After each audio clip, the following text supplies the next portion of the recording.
everybody, welcome back to Magic Orthodoxy. My name's David, and this is a magic book review.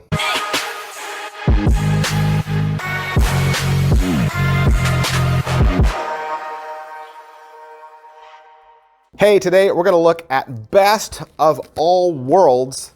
This is a out-of-this-world compilation book, 350 pages, massive amount of routines. I have to read the authors here just so I get their names right, and because there's more than one. Okay, so this is Best of All Worlds. I think it was originally published in 2003.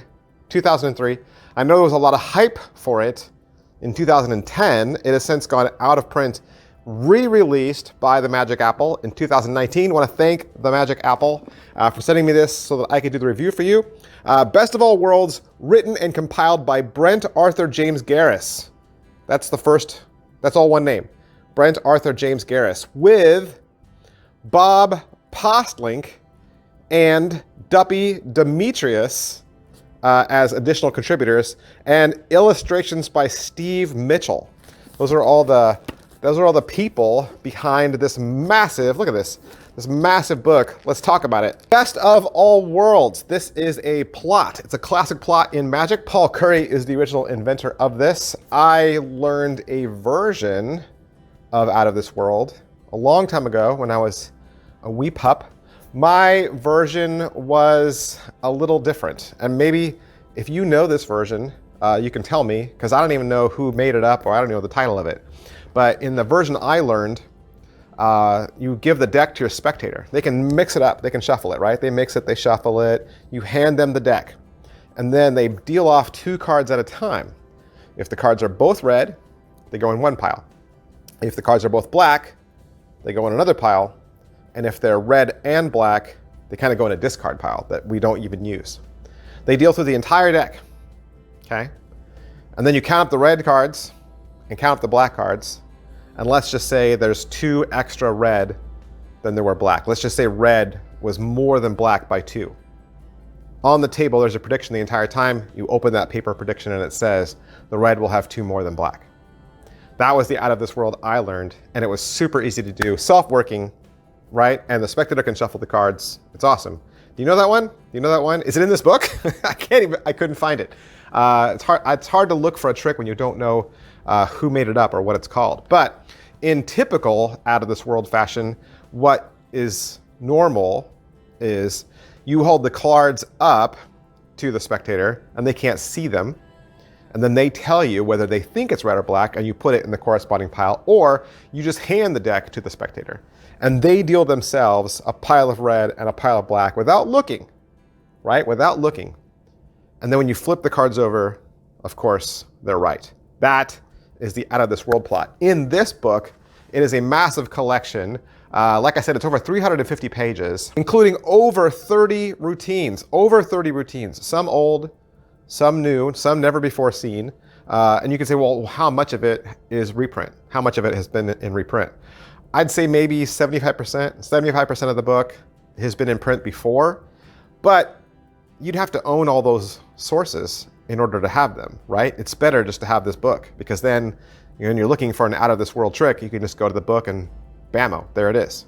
If we're gonna look at the book itself, look at the book and just talk about how pretty the book is, because I like books, right? I'm an advocate for books. This is why we do book reviews on Friday. You should have a book. You should have books, plural, in your collection. You should have a library, a magic library that you can go back to again and again and again for reference. Books, you can read them while you're camping. You don't need an internet connection. You don't need to rewind or fast forward. You can put a bookmark in and always have your place. It's never going to crash, right? The hard drive's never going to fail you. The link will always be there. Books are awesome. You should have books. Like I said, 350 pages, hardbound. It's got a nice dust jacket. It's very elegant looking. There's an inside red cover page that even kind of tells you, ooh, this book is fancy. The paper in this book is a nice heavy stock. It's breathable, makes you feel like you're reading an important book. The font is large. The text doesn't feel crammed together in any way. You got a nice foreword written by Max Maven. Your preface is written by Michael Weber. And the rest of this book is an in-depth look at the one and only card trick that, created, like I said, by Paul Curry, Di Vernon Di Vernon went on record in saying this was the card trick of the century. Card trick of the century. Now you're probably asking yourself, why do I need over 30 routines? Don't you only need one? One routine is all you need. One good, out of this world is all you need. Maybe, but they're not all the same. Like, even though it's an out of this world plot, every trick isn't just hand the deck to the spectator and they deal off red or black. There's some very creative routines, routines that don't even, if at first thought when you're reading them, you're not even thinking, well, this isn't out of this world. I mean, when I read the Jay Sankey one, right? I read the Jay Sankey trick, we'll talk about it. My first thought was, this is out of this world? But you just have to think of it and say, oh, it's an out of this world plot, right? It's out of this world style. But there's certainly a lot of creativity that you can throw into this. All right, who are the contributors? The contributor list is so long, I have to read it. And I'm still not gonna hit every person, right? I'm still not gonna hit every contributor. I'll give you the highlights, okay? The highlights. You have contributions from Michael Amar, Lee Asher, Francis Carlisle, John Carey, Tony Clark, Paul Curry, Daryl, Doc Dixon, Doc Eason, Jason England, Aaron Fisher, Roberto Gaobi, Helder Gomeres, Paul Harris, Joshua J., Luke Germay, Richard Kaufman, Kenton Nepper, Simon Lavelle, Stephen Minch, Darwin Ortiz, Richard Osterland, David Regal, John Scarnay, Roy Walton, Greg Wilson, Arpar Wilson, and I gotta mention there's two brilliant out of this worlds in here from Harry Lorraine. I gotta mention Harry Lorraine. There's two in here. He's got impromptu out of this world and out of this universe, both awesome. Yeah, you want to check these out. Like I said, over 30 routines. So I thought I would just go through the book and just mention a couple of the tricks that I really like and talk about how they don't always follow the standard out of this world plot, right? For instance, Jay Sankey's trick is called Confession. And just to give you an idea, it's really only 3 pages, right? 3 pages. And the whole trick is listed out on a page and a half. And then you have a paragraph that's set up. And then you have maybe a full page that talks about performance. So a lot of these don't take up much space at all. Jay's doesn't even have any illustrations. You can do the whole thing.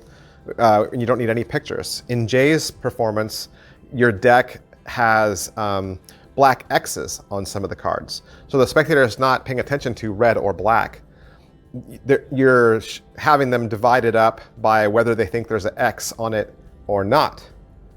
And at the end, they've dealt themselves all the cards with X's on it. In David Acker's effect, and I'm a huge fan of David's, his effect is right at the beginning. His trick is called Into This World because it's a lead in to Out of This World.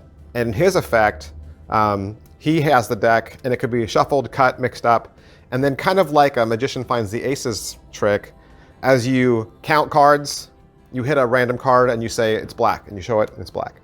And then you cut cards to your random place and then you say this card's red and you show that it's red.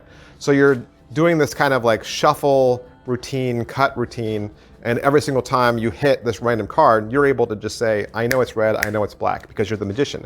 And then you transfer your powers onto the spectator, and then you hand them the deck, and then they run through the standard Out of This World routine.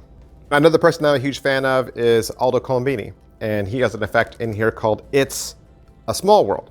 And It's a Small World, he's only using 28 cards, right? He has half red, half black, small packet of 28 cards. He's actually taken 2 of his favorite Out of This World effects and mashed them into this one little packet trick. And in this trick, you hand the entire packet to the spectator, and then you run them through this little fun process where you have them just randomly come up with cuts and deals and shuffles, and every time they do, they're able to separate into red and black. Another magician I'm a big fan of is David Regal. David Regal has a submission. His is called Out of This Burrow. David Regal's is like 4 or 5 pages, and that's probably the extent of maybe the biggest trick. The biggest tricks are about 5 pages or so, front and back. David Regal's has illustrations, and they're really easy to follow. It's not difficult. In David Regal's trick, he does it with 2 people, 2 spectators, and what he prefers is for them to be like a couple. Yeah, in love. And then he has them deal red and black, okay, with their own separate piles. and they're able to do it. And he says, wow, like, you know, you guys are in tune with each other, right? And then you show that not only did they deal the decks through by color, but they also did it by suit.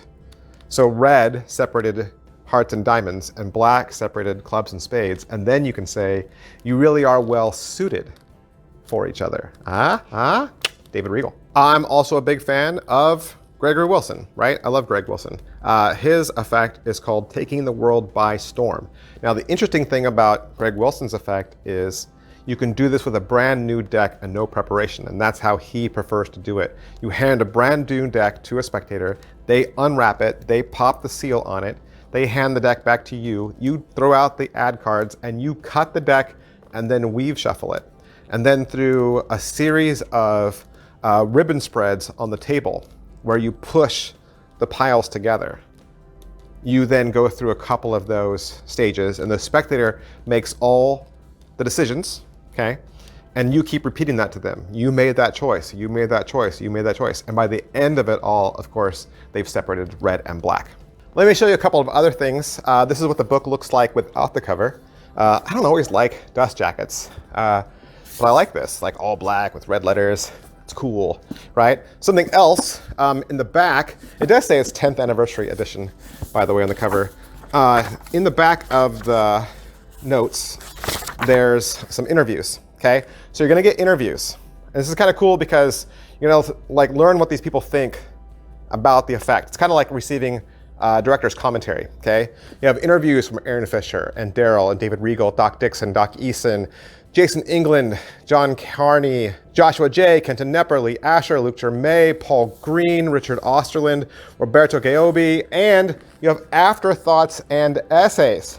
So more, right? So you got essays too. You got essays from Darwin Ortiz, Francis Carlisle, Richard Kaufman, Roy Walton, just to name a few, right? And then there's a thing called Odds and Statistics. And in that, you're going to have John Scarney's essay called The Chances Are, Thomas Blomberg's essay called What Are the Probabilities, and Arthur Benjamin's essay called So What Are the Odds? Then you're going to get references, then acknowledgments, and then even an index to help you find the things that you are looking for. This is a truly great book. Like I said, it's not some sort of lazy book that's been thrown together that's full of filler. Everything in here is totally workable. And like I said, this is the best of. This is your best of out of this world routines. And another really cool thing about this book, and this is kind of how I've been using it, it's on my nightstand, and I just turn to a random trick. I'm not reading it in order. You know, I just flip through it and I'm like, oh, I want to see this guy's version. I'll just read that. And like I said, it's 2 pages at least, 5 pages at most. It's really light reading. You already know the plot to Out of This World, so it's not like you're gonna be confused when you're reading it, like, what's happening here? And let me just say one more thing about Out of This World right here at the end. Because this is a standard plot in Magic, and we all kind of know the plot and how it goes, a really neat thing about having a book like this is now you have all the tools and resources to build your own awesome Out of This World plot, right? How hard would it be for you to grab the beginning of one of these effects and the end of one of these effects and the middle of one of these effects and the pattern from another effect, and then add it to your own personality, and you'd have all the ingredients to building your own personal Out of This World effect, right? You're gonna get so many ideas from this.